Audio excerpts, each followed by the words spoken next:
Hola, ¿qué tal? Buenas noches. Noche de jueves, finaliza la semana para nosotros porque ya saben que no volvemos hasta el martes. Bueno, por delante el tramo corto del YEN es Asturias Televisión, 60 minutos para estar con ustedes y llevarles historias y protagonistas que esperamos sean de su interés en el programa que, como siempre, comienza con la cabecera.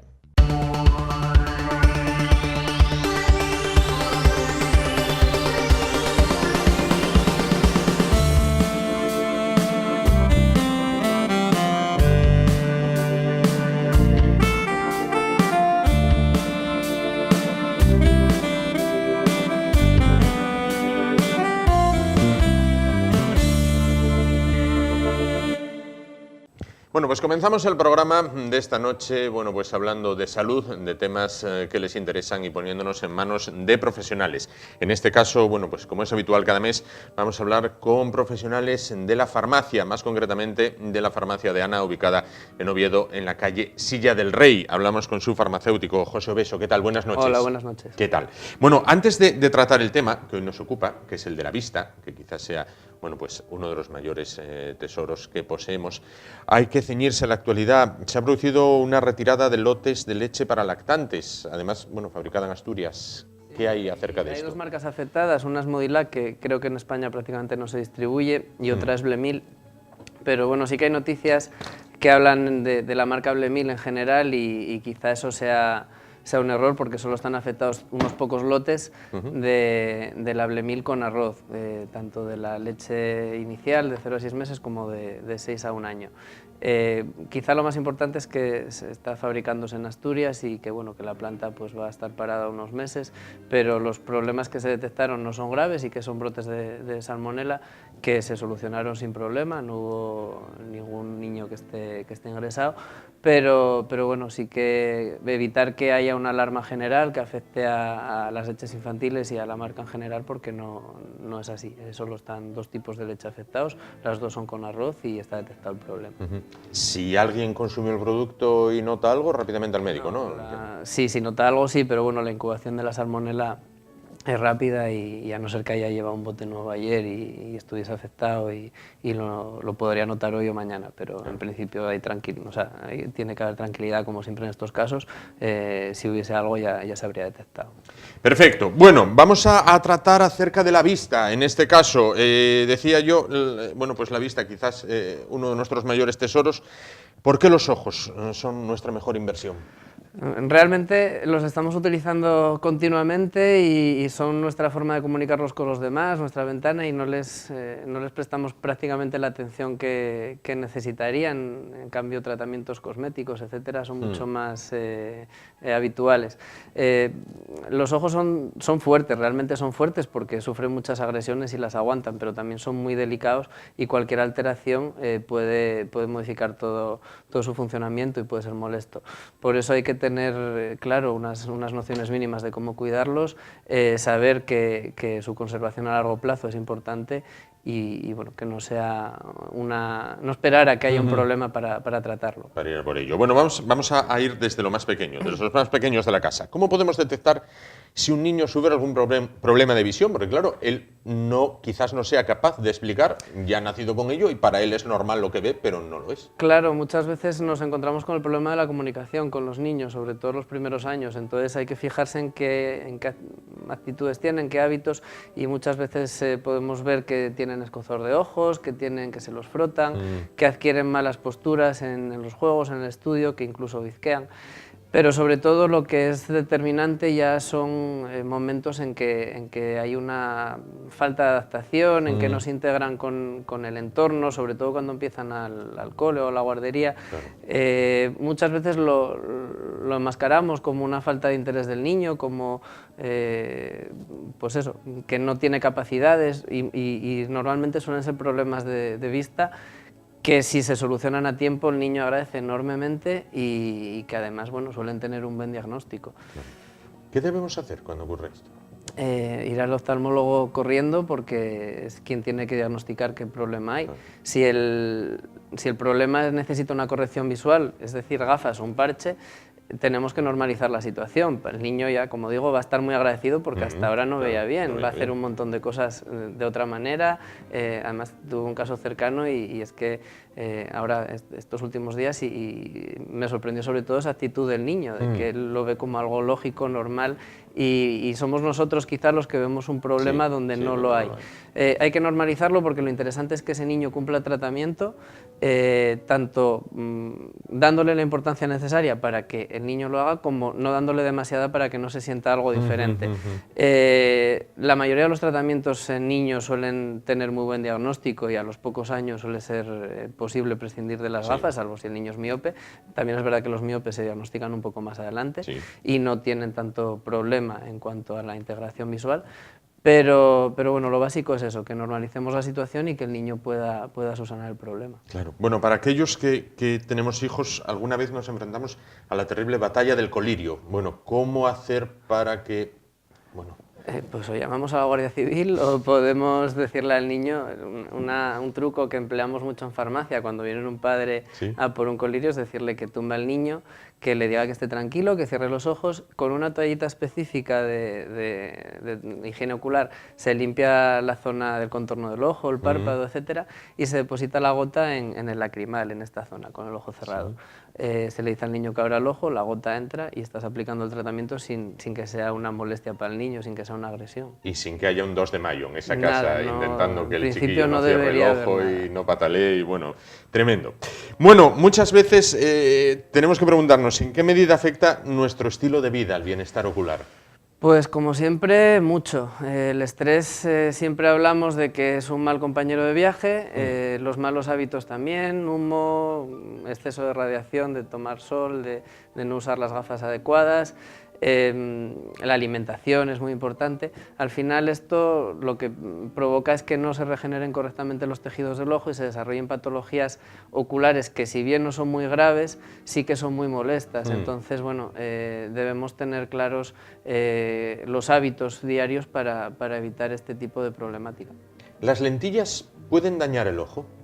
Sí, las lentillas es verdad que son un elemento que es muy cómodo para, bueno, sobre todo en cuestiones de trabajo, más allá de estéticas. Las personas que son grandes miopes, incluso los hipermétropes, uno de los grandes problemas que refieren es el peso de las gafas. Las lentillas suelen ser una solución muy buena, pero si esas lentillas no se utilizan de una manera adecuada, pueden dar problemas en el sentido de si se usan demasiado tiempo, si no se tiene una higiene adecuada, si no se hidratan durante su uso adecuadamente, si no se escoge el modelo que se necesita, porque cada persona es diferente y el uso que se les va a dar es diferente, entonces hay variedad de modelos que es cuestión del óptico, en este caso, seleccionar.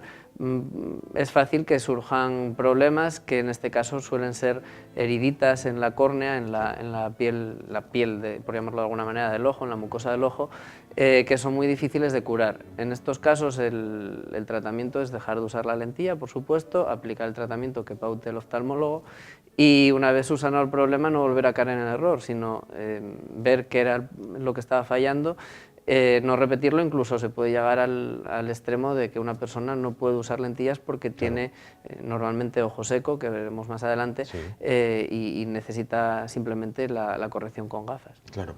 Antes de pasar a lo del ojo seco, pregunta que quiero hacer con respecto a las lentillas. Estas lentillas, que no son para corregir un defecto visual, sino que son puramente estéticas, azules, verdes, bueno, pues qué bien, me voy a cambiar el color de los ojos, ¿pueden dañar también? Igual que las otras. Encima de estas lentillas hay quizá menos variedad, menos modelos que se adapten a ojos más delicados, y pues pasa como en todo. Hay gente que nunca va al dentista porque no tiene problemas, pero una persona que tiene unos ojos muy sensibles y utiliza unas lentillas que no son adecuadas pueden dañar mucho más fácilmente el ojo. Encima, si tenemos en cuenta que estas lentillas se usan con ese fin lúdico festivo, el mal uso es mucho más sencillo de prever. Hay que saber cuándo quitársela, cuándo no abusar de ella, no te puedes dormir con ellas puestas y bueno, es más fácil.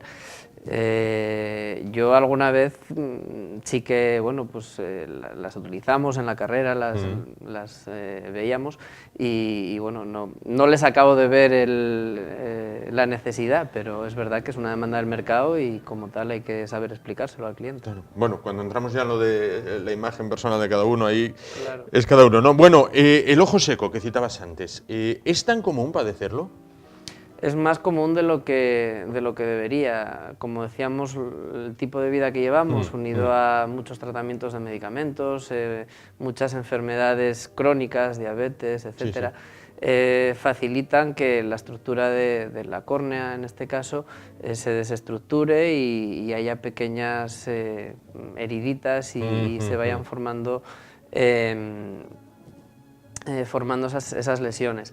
Los síntomas del ojo seco son muy comunes, es irritación, sensación de cuerpo extraño, pero también hay que decir que en muchas ocasiones notamos lagrimeo excesivo y eso también es un síntoma del ojo seco. Hay que tener en cuenta que la lágrima está compuesta por agua y por grasa.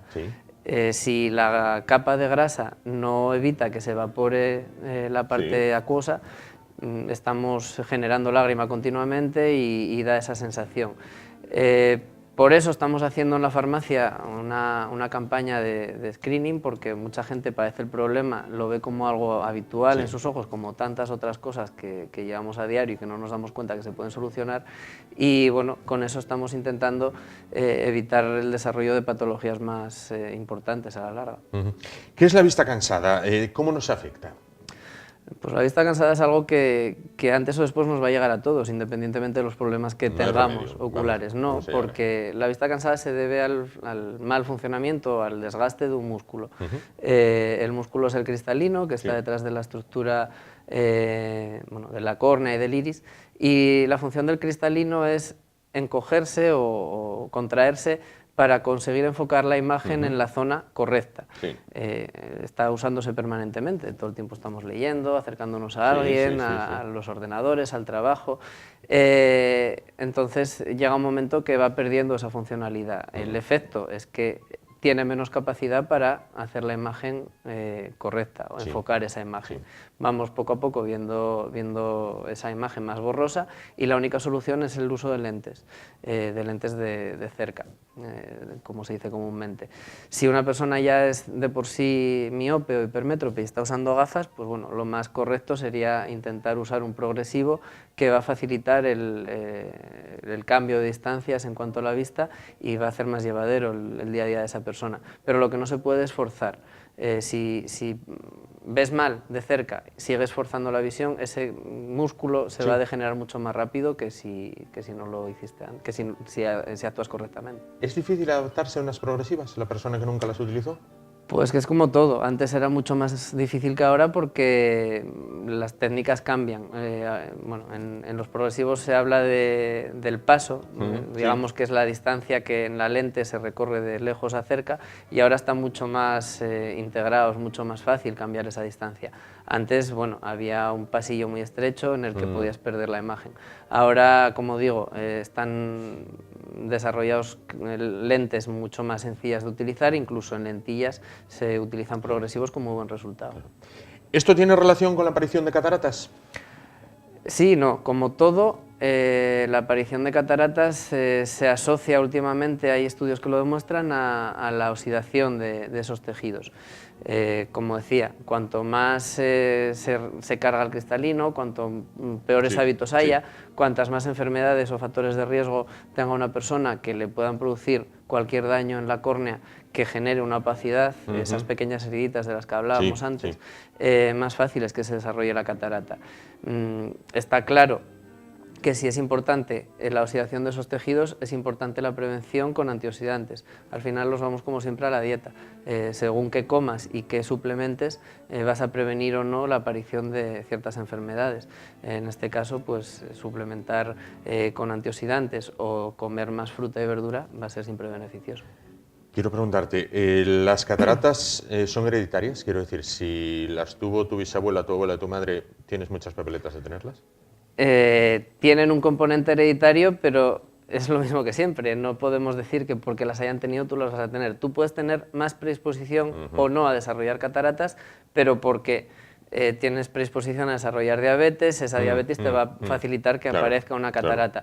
Pero no significa que tú tengas unos hábitos de vida correctos, que tú tengas una higiene ocular, una prevención adecuada y no las tengas por qué desarrollar. Esperemos. Bueno, comentabas que las patologías oculares más serias son muy complicadas de tratar cuando no irreversibles. Claro, hasta ahora hablábamos de las menores, que sí que son muy molestas, pero bueno, se pueden tratar de alguna manera y revertirlas, pero hay otras muchas que afectan al fondo del ojo, digamos, que es tejido neuronal y que no se regenera. Son la degeneración macular, problemas de, al final la mácula está en la retina, otros problemas de retina también tienen un diagnóstico malo y el glaucoma. Son problemas que una vez que se detectan, si es a consecuencia de un síntoma que han producido, no tienen solución. Podemos evitar que sigan avanzando hasta cierto punto, que también es complicado, pero si se detectan previamente a cualquier síntoma, sí que se puede cortar el proceso, incluso bueno, evitar que haya cualquier daño en un futuro. Prevenir sí. Prevenir lo que decías, ¿no? Incidir en eso. Exacto, estamos pues, también en la farmacia intentando hacer una concienciación y dando herramientas a nuestros clientes como la rejilla de Ansler, como medir la presión ocular, para intentar detectar estas posibles patologías lo primero posible, de forma que no haya habido ningún daño en este tejido que ya digo que no se recupera y no haya patología. Claro. Bueno, desde pequeños, al menos en mi caso, siempre se dijo, come zanahoria que es buena para la vista. ¿Esto es así? ¿Qué otros alimentos? Si es que la zanahoria también ayuda, pues sí, es un poco lo que venimos hablando. La zanahoria es buena, igual que todas las frutas y las verduras, llevan antioxidantes, con lo cual ayudamos a que todo ese tejido ocular, tanto externo como más delicado, el tejido neuronal, se regenere. Cualquier fruta y cualquier verdura, cuanto más variado mejor, todos los colores. Al final, el tema de los colores, más allá de que sea bonito o no, es que cada uno aporta una sustancia diferente, diferentes antioxidantes y diferentes vitaminas. Evidentemente, los que son naranjas, rojos, de colores, aportan además carotenoides que sí que ayudan al desarrollo de la imagen y favorecen el tema de conos y bastones, que no vamos a entrar en ello. Pero bueno, en general, cualquier fruta y verdura es recomendable. Además, hay que decir que el pescado, cualquier tipo de pescado, también muy variado, y los frutos secos aportan unas grasas, los omegas, que también son necesarias para el desarrollo del proceso de la vista, y otro tipo de grasas también que son necesarias para la protección ocular. Y como una cosa así un poco peculiar que podemos usar de excusa, el chocolate negro, ayuda a proteger los vasos sanguíneos, con lo cual la degeneración macular tiene que ver con la falta de irrigación en esa zona y el tejido neuronal se daña una vez que el vaso no funciona. Podemos decir que nos comemos una tableta de chocolate para prevenirla. No es así, hay que hacerlo moderadamente, pero tiene esa función. Claro, chicas, chicos, ya lo saben, hay excusa para consumir moderadamente una buena tableta de chocolate negro, que además está bien rico. Bueno, te dejo para el final una pregunta controvertida. ¿Es bueno operarse de la vista? Aquí entiendo que cada cual tenga su criterio, ¿no? Pues sí, es un poco parecido a lo de los progresivos. Las técnicas mejoraron mucho, pero en esto sí que hay que incidir en que la persona que se opera tiene que tener claras cuáles son sus perspectivas. Claro. Muchas personas jóvenes se operan, miopes, se operan pensando que van a prescindir de las gafas y no es así. En un momento dado van a tener vista cansada y si la operación fue únicamente de miopía van a necesitar gafas. En cambio hay grandes miopes, gente con problemas de degeneración macular, de cataratas, de desprendimientos y demás que utilizan lentes intraoculares que llegan incluso a prescindir de las gafas. Sí. Hay que, junto con tu oftalmólogo, seleccionar qué tipo de operación, ser muy claros y tener mucha comunicación para saber qué perspectivas te da esa operación. No hay operaciones buenas ni malas, simplemente hay que saber qué busca el paciente y si eso se va a poder conseguir con la operación. Si no, va a ser un fracaso y si se consigue, siempre va a ser un éxito. Claro. Bueno, en resumen, cuidar la vista, prevenir y cuidar la vista. Y me recuerdo de una frase que me dijo un oftalmólogo, siendo yo muy pequeñito, que me dijo, si un día te pican los ojos, ráscalos con el codo. Y yo quedé como pensándolo durante un tiempo, dije, ráscalos con el codo. Decía, nunca, jamás Nunca. te rasques los ojos. Bueno, antes de irnos, sistema de verificación de medicamentos, ¿estáis con ello? Sí, empezamos el sábado y bueno, realmente es un sistema que busca que no se introduzcan en la cadena medicamentos falsificados. Realmente no sé hasta qué punto en España es necesario, porque creo que hubo un caso en farmacia de medicamentos falsificados o en la cadena de farmacia en los últimos 10 o 20 años. Es un poco... Pero bueno, es una adaptación a la normativa europea que al final sí que nos va a permitir tener una trazabilidad mucho más exhaustiva de cualquier producto y en el caso, como bueno, no estaría afectado estos lotes de leche de los que hablábamos antes, pero saber en qué momento está un medicamento, en dónde está en cada momento va a ser mucho más sencillo, de aquí a que el sistema se consiga desarrollar del todo. Ahora mismo estamos en unos momentos iniciales y bueno, funciona de aquella manera. Claro. Pues José Beso, farmacéutico en la farmacia de Ana, calle Silla del Rey, en Oviedo, muchísimas gracias por estar con nosotros. En este caso, bueno, pues hablándonos de algo tan importante y tan delicado, ya es delicada hasta la maqueta, bueno, como es la vista, como son los ojos. Ya saben, siempre pónganse en manos de profesionales y en caso de duda, consulte con el farmacéutico. Muchísimas gracias por estar con nosotros esta noche. Vamos a irnos muy rápido y para volver en un momento y afrontar ya lo que es la segunda parte de nuestro programa de hoy. Hasta ahora.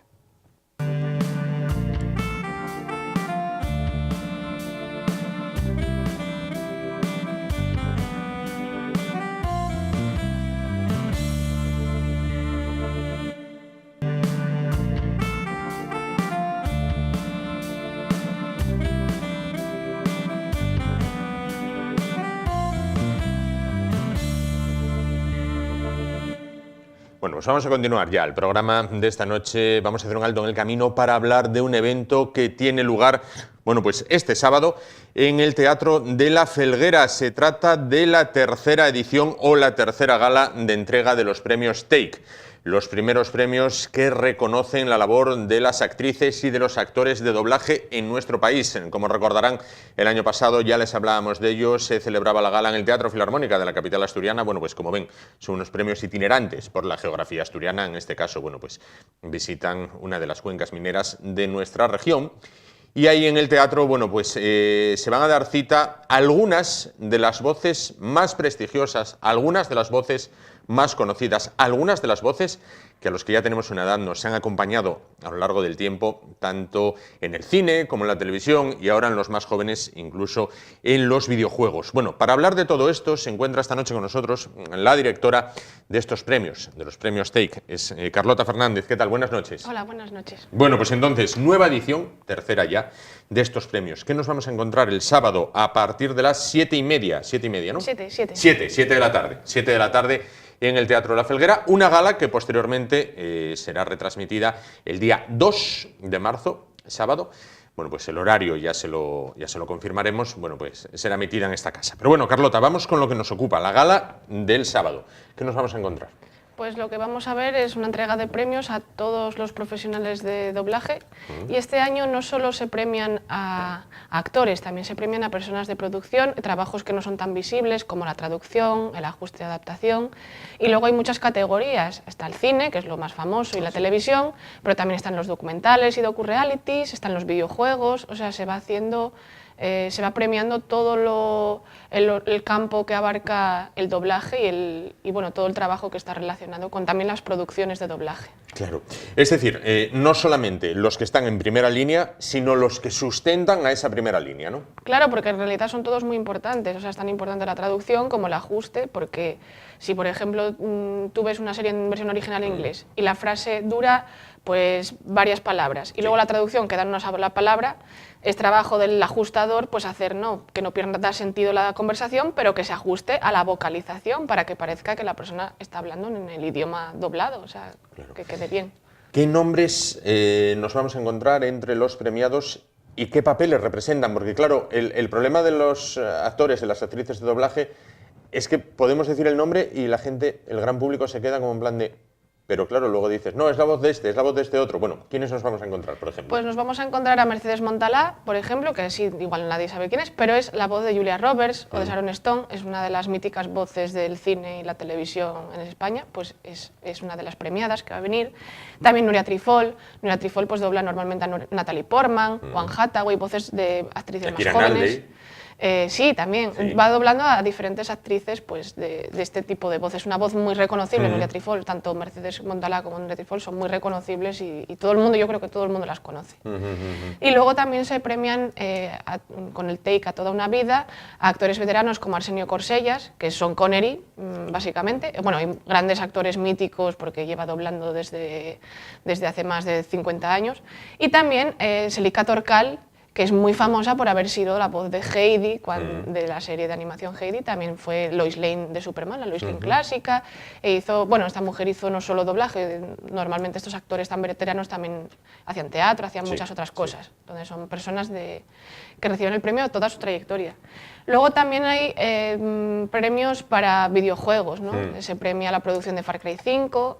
Grandísimo videojuego, por otra parte, yo tengo que decirlo, grandísimo videojuego. Y también se premia a Ana de Castro a Mejor Voz, o sea, Mejor Actriz de Doblaje videojuegos por ser la voz de Faith. También se premia a la dirección de este videojuego, o sea, la dirección del videojuego Far Cry 5, a Rubén Navarro, y luego también pues, vienen otros actores como Rafael Alonso Roldán, que es premiado por la dirección de la serie Somos Osos, pero él, como actor, es conocido por ser Zack Morris en Salvados por la Campana o por ser Karate Kid, o sea, él es una voz mítica también. Luego también en animación reciben el premio Estíbaliz Lizárraga, que es la que pone la voz a Doraemon, aunque hace muchísimas voces en animación y también en imagen real, o sea, es una actriz, pero es muy famosa por ser Doraemon.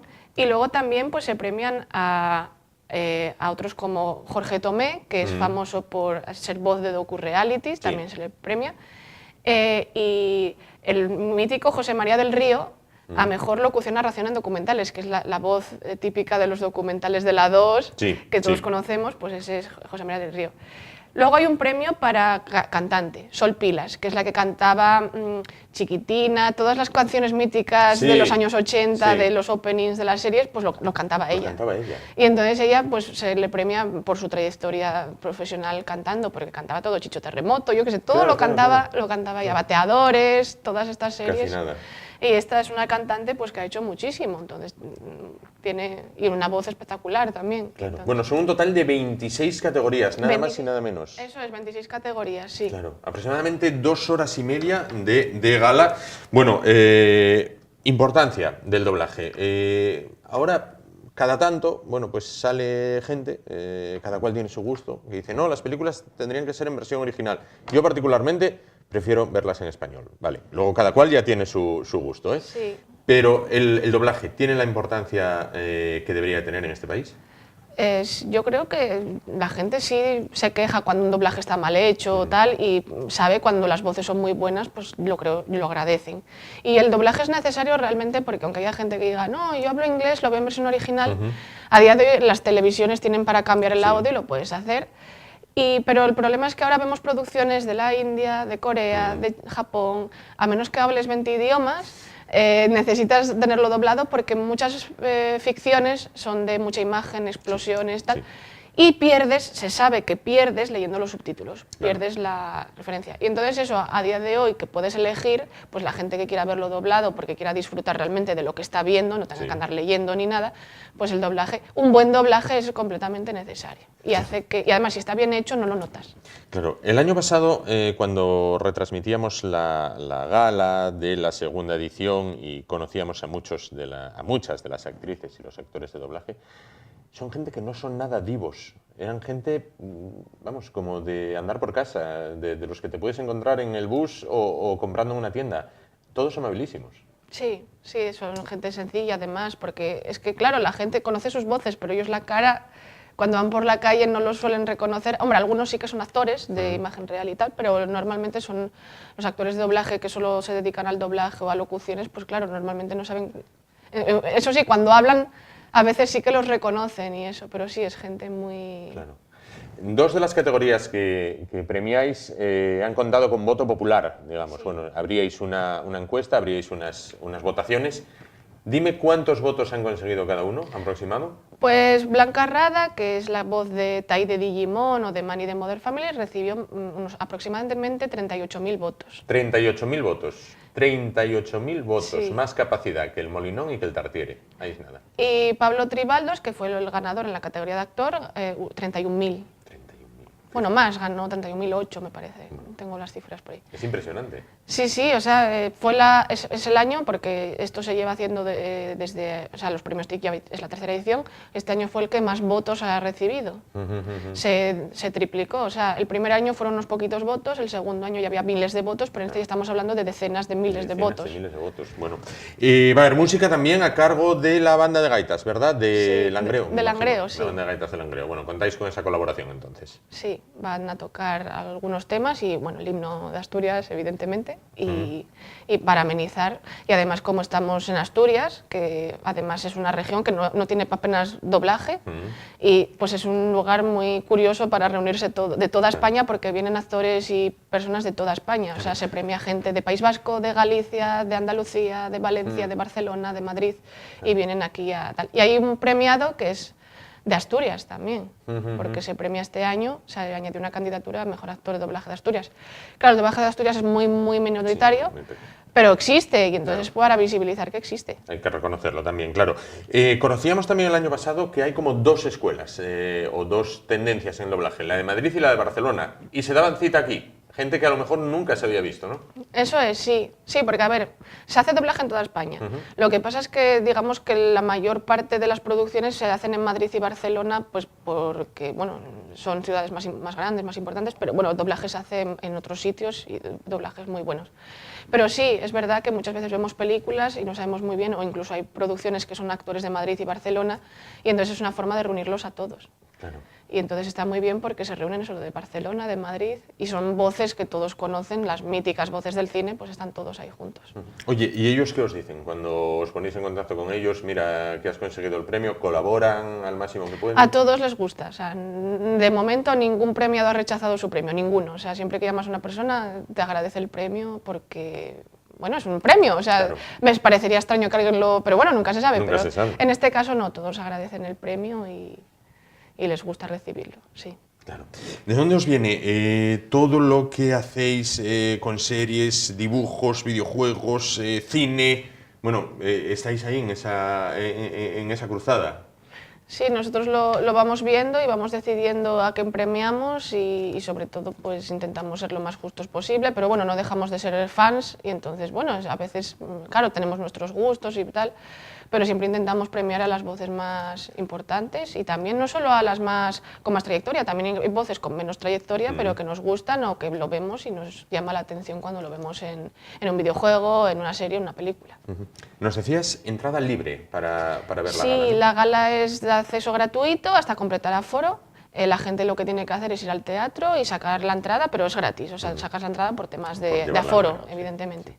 Bueno, pues solo nos queda, Carlota, que invites a la gente, bueno, no solo a la de Langreo y alrededores, sino, bueno, todos los que nos ven, Oviedo, Gijón, Avilés, aquellos que les guste, bueno, pues todo el tema del cine, las series, los dibujos, los videojuegos, bueno, pues la animación, todo ello, y les gusta el tema del doblaje, que vayan para allá. Sí, yo los invito a todos a ir. Van a ver a muchos actores, de sus actores favoritos, porque van muchos actores, no solo de los premiados, gente que va a entregar premios, o incluso gente que va a estar allí viéndolos, son actores también famosos, y entonces pues simplemente los escuchan, aunque físicamente los reconozcan, al escucharlos pues les va a encantar, y además se van a proyectar también fragmentos de sus trabajos, o sea que va a ser muy bonita la gala. Una gala tremendamente audiovisual, no se la pierdan el sábado, este sábado, a partir de las 7 de la tarde en el Teatro de Langreo. Bueno, pues ya saben, entrada libre y gratuita hasta completar aforo. Después, posteriormente, el día 2 de marzo,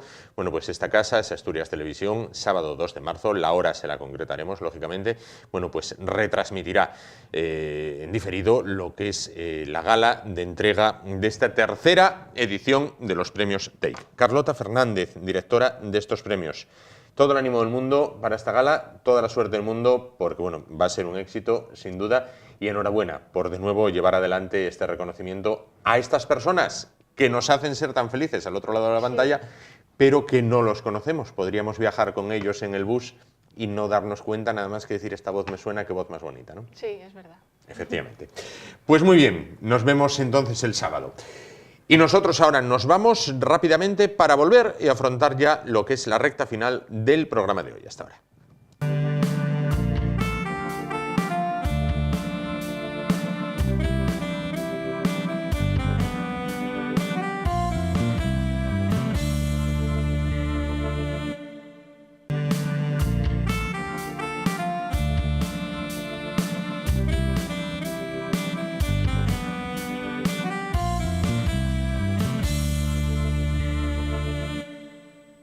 Bueno, pues vamos a continuar el programa de esta noche y vamos con una entrevista difícil. Difícil porque vamos a tratar de un tema del cual hay que confesar que no tengo ni la más remota idea, con lo cual voy a rogar la colaboración del invitado para que él me vaya guiando un poquito en torno a las preguntas que también me han ayudado a hacer mis compañeros. Aitor Nieto, Aitor Diamante Nieto, boxeador, se prepara una velada en Asturias para el próximo día 15.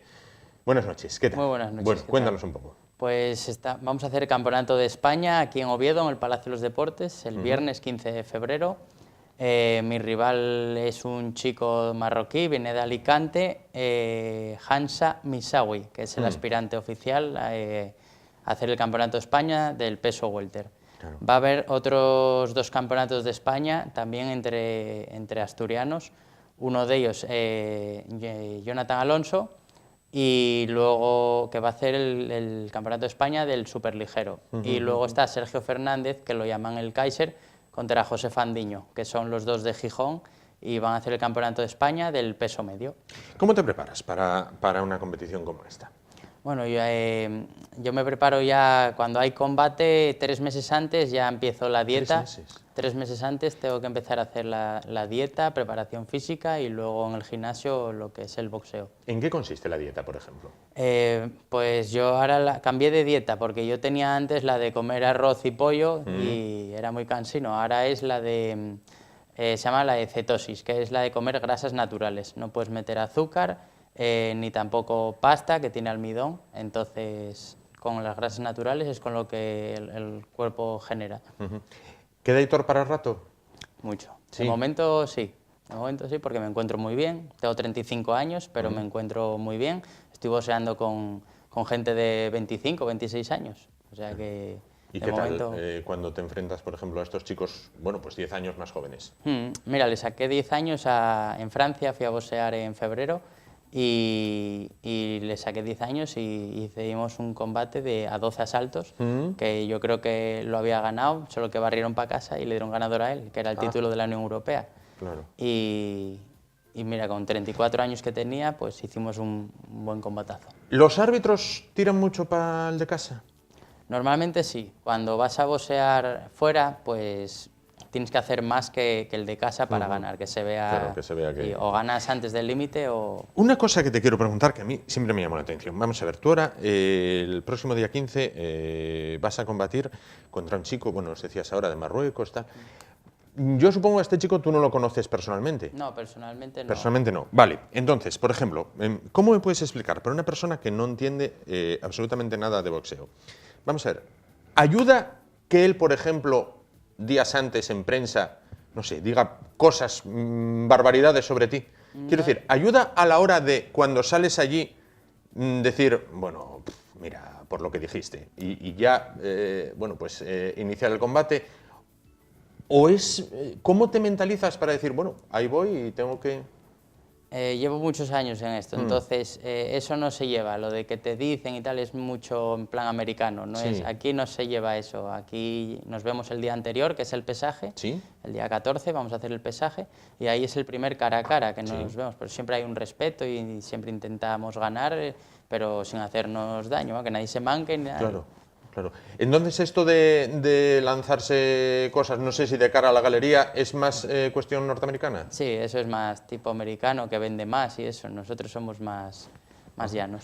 Y una vez acaba el combate, vamos a ver, por ejemplo, vemos en otros deportes, no sé, el tenis, que bueno, van hasta la red, se dan la mano, el fútbol, hay veces que bueno, se cambian la camiseta. ¿Vosotros? Yo siempre que acabo el combate me doy un abrazo con el chaval, le felicito por el combate que hizo. Es más, mi último rival era de Zaragoza, es de Zaragoza, y ahora en diciembre en el Puente de la Constitución fui yo con mi mujer y fuimos a visitarle. Claro. Había sido padre recientemente y fuimos a conocerle a su hija también. Anda. Estuvimos pasando el fin de semana por allí con él. Qué bien. Oye, ¿cómo te iniciaste en el tema del boxeo? Pues con 16 años probé en la escuela de Gitano Jiménez, aquí en el Palacio de los Deportes, Sí. en el año 99, y me gustó, hice 4 combates, gané los 4 y dije yo, bueno, ya que se me da bien y me gusta, pues voy a seguir y hasta aquí estamos. Oye, en los años 60, bueno, tengo entendido que había grandes figuras del boxeo a nivel nacional, a nivel internacional también. Luego el boxeo sufrió una caída y ahora recupera. Sí, hace años, en los 60, 70, había mucho auge aquí en Asturias, porque había muy buenos boxeadores, está Gitano Jiménez, Gómez Fouz, muchos. Y luego, por culpa de la política, vino un alcalde que no le gustaba el boxeo, que entonces lo prohibió aquí en Oviedo. Entonces luego Vino otro que lo adoraba. Sí, Gabino de Lorenzo, Sí. es más, Gabino de Lorenzo fue presidente presidente de la Federación Federación Asturiana y hizo un montón de veladas aquí en Asturias, en Oviedo. Es más, la primera velada que yo vine a ver fue en el año 99 y la había organizado Gabino de Lorenzo, en el Polideportivo Vallovín. No verías aquella de Mickey Rourke, que era un No, poco de sui generis aquello. esa me dijeron que fue un poco así tongo y Sí, tal. un poco de aquel modo, ¿no? Sí, entonces fue más farándula y eso. Sí. Y nada, y empezamos a entrenar y vemos que ahora que hay mucha gente en los gimnasios y cada vez hay más gente en las veladas también, y es un deporte que está en auge ahora mismo. Claro. Hay chicas también practicándolo. ¿Tú esto cómo lo ves? Sí, yo soy entrenador también, y tengo alumnos y, por ejemplo, este fin de semana llevo a una chica yo a boxear a León. ¿Es deporte para chicas? Sí, también. También, ¿no? No hay por qué... Claro, suele haber más hombres, pero las chicas también son guerreras. Claro. ¿Cómo funciona el tema del pesaje? ¿Cómo es el tema de 36 horas antes? Luego pueden comer todo lo que quieran, no entiendo muy bien. No, esto. 36 horas no. Yo, por ejemplo, el pesaje es a las 7 de la tarde, el día anterior. Sí. Entonces, al día siguiente, la velada empieza a las 9:30, 10. Yo, por ejemplo, el peso welter mío es 66 kilos 600. Es el límite. Sí. Si pasas de peso, te dejan 1 hora para que lo bajes. Sí. Si no lo das, perdiste el Campeonato de España. Luego al día siguiente puedes subir en los kilos que... Claro, pero no suelen subir en muchos kilos porque si coges muchos kilos pierdes la velocidad. Entonces... ¿Y cómo se sube o baja de categoría? ¿Es muy complicado? Bueno, yo haciendo dieta, yo boxeé en varios pesos. He llegado a boxear en peso medio, que es 72 kilos. Y en amateur es hasta 75. Y cuando di el paso a profesional me tuve que ajustar a mi altura, que yo podría bajar a un peso y estar fuerte. No voy a dar un peso muy pequeño y luego subir al ring débil. Claro, claro. ¿Cuántos kilos puedes recuperar en esas 24 horas? 4. Yo subo 4 kilos. 4 kilos. Ahí es nada, ¿eh? Bueno, decíamos el tema, ¿es más la preparación física o la preparación mental la que hay que tener en cuenta? Es decir, por ejemplo, vosotros, en tu caso, ¿ves vídeos de tu rival para saber, bueno, oye, pues mira, flojea por aquí, tengo que atacar por allá? Sí, yo veo vídeos de mis rivales casi siempre. Lo que me fijo es las aptitudes físicas de él y cómo es él. Él como es más bajo que yo, pues yo ya sé lo que tengo que hacer, tengo que mantenerlo a distancia. Él mide 1,70, es más bajo que yo, pero más fuerte. Entonces yo lo que tengo es la velocidad y el fondo físico. Sí. Entonces es lo que hago, lo mantengo a distancia y intento hacer que falle, para cuando él falle, contragolpearle yo. Claro. Entiendo que deberías de luchar o combatir una partida a lo largo, es decir, prolongarla lo más en el tiempo para que él se canse. No sé si estoy en lo cierto. Sí, eso es, lo cierto estás. Tal cual. Bueno, mira, algo voy entendiendo, algo voy aprendiendo aquí contigo. Bueno, y una vez acaba el combate, ¿cómo te recuperas? Bueno, nada más acabar el combate tenemos que ir a un vestuario que está el médico que nos hace la prueba doping. Tenemos que orinar en un vaso, nos hacen la prueba doping y nada, luego luego acaba el combate y nada, cada uno a descansar a su casa. Al día siguiente tienes unas agujetas que no te puedes mover, pero bueno, es lo que hay. Claro. ¿Qué papel juega el entorno en la vida de un deportista, por ejemplo, de un boxeador? Hay veces que, bueno, pues vemos futbolistas que dicen, qué bueno fue, pero si hubiera tenido mejor cabeza, no anduvo muy centrado en lo que era lo extradeportivo. ¿En vosotros sí, también? A ver, en todos los deportes, como no estés centrado, mal vas. Entonces, yo me considero un chico que estoy muy centrado. Llevo desde los 16 años y siempre he sabido lo que quería. Y yo decía que quería ser campeón de España, soy 5 veces campeón de España, voy a disputar ahora el 6º, entonces he llegado a más de lo que yo me esperaba. ¿Vuelve el auge, al margen del boxeo, de los deportes de lucha en España, artes marciales mixtas? Bueno. Siempre hubo mucha afición, solo que ya te digo, estaba como un poco dormida la afición porque como no había alguien que destacara en el deporte, por ejemplo, yo siempre pongo el ejemplo de la Fórmula 1. Nadie veía la Fórmula 1 hasta que llegó Fernando Alonso. Cuando llegó él, todo el mundo la vio. Entonces pasó lo mismo aquí en el boxeo. ¿Ídolos tuyos, de antes y de ahora? Pues Mohamed Ali es uno de mis ídolos, ya no solo por lo que hizo en el boxeo, sino por su vida personal, todo lo que hizo. Claro. ¿Y actuales? ¿De los actuales? Bueno, actuales... Yo tengo un ídolo, pero es actor. Es Clint Eastwood. Sí. Que Clint Eastwood es un actor que a mí me gustó siempre. Sí.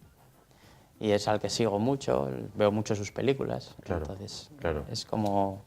Sí, nada, perfecto. Mira, en eso coincidimos también. Bueno, ¿hay cantera en Asturias? Mucha. Sí. Mucha, tanto en ¿Hay Oviedo, chavales Gijón, que despuntan ahí? Sí, yo tengo pensado hacer una velada amateur en abril para que boxeen mis alumnos que siempre están entrenando y me preguntan que cuándo hay velada y tal. Bueno, ahora el 15 de febrero voy a boxear yo, pero en la siguiente vais a boxear vosotros. Oye, ¿las madres qué te dicen? Las madres de estos chicos, porque bueno, ninguna madre es agradable que... La mía, por ejemplo, siempre me dijo desde el primer día que dejara el boxeo. ¿Sí? O sea, sí. ¿Pero caso mucho no lo hiciste? No, porque, bueno, al final ve que viene a las veladas, ve que, bueno, que se me da bien, entonces al final pasa muchos nervios, pero ve que no suele pasar nada, entonces está tranquila. Claro.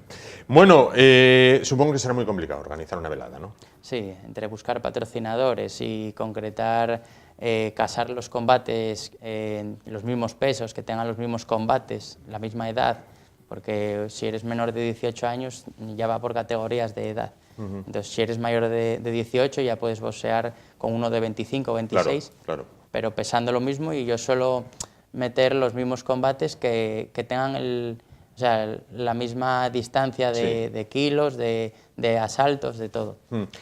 ¿Qué te digo? Para finalizar, ¿podemos recordar un poquito lo que son los datos de esta velada, día 15? Bueno, pues dónde, hora, entradas, demás. Pues es el día 15 de febrero en el Palacio de los Deportes de Oviedo. Abren las puertas a las 8:30, pero la velada comienza a las 9:30.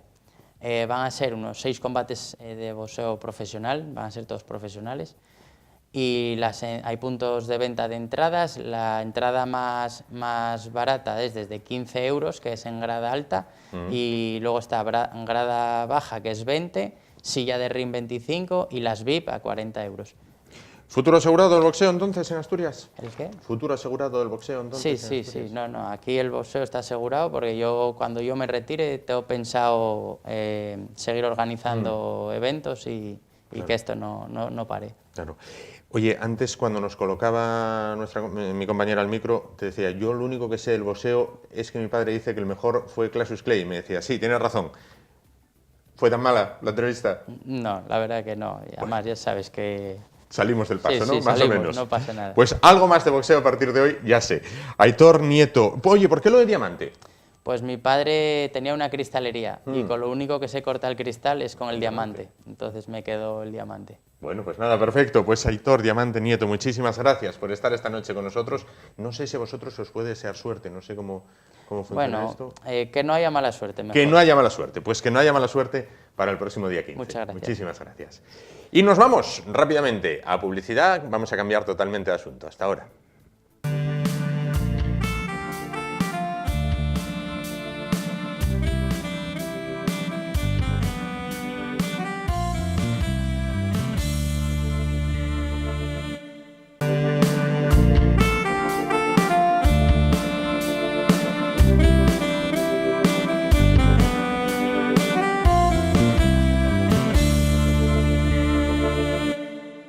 Nada más, con Aitor Nieto llegamos al final del espacio de hoy. Toda la suerte del mundo a este campeón asturiano, a él y a todos los demás, bueno, que van a competir en esa prueba deportiva. Nos vamos, será hasta el martes. Disfruten del fin de semana. Precaución, si van a salir a la carretera, no nos fallen el martes. Buenas noches.